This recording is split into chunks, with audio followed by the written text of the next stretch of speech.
Ayun good afternoon po. Ito na po yung cage ni Boss Bicol. Taga Bicol pa po yung may-ari nito. 5 butas po yan. Taga Bicol pa po may-ari yan. Talagang pipick upin po nila dito. Meron po silang tracking. 5 pinto po yan.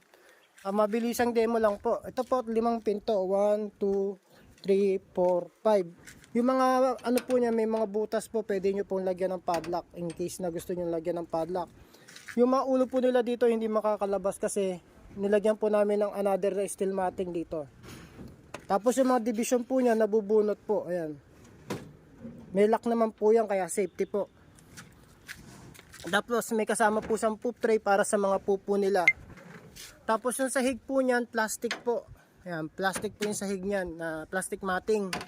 Tapos may sabitan din po ng trapal. Ayan.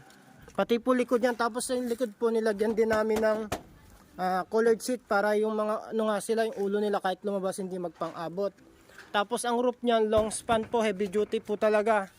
Tapos nilagyan din namin ng insulation para hindi talaga mainitan yung manok. Ayan po.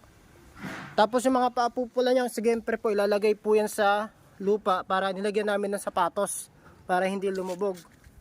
Ang price po niyan 13.5 po.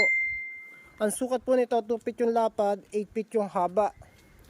Bawat sukat po ng bawat pinto almost 20 inches po. Ganyan po ka lapad.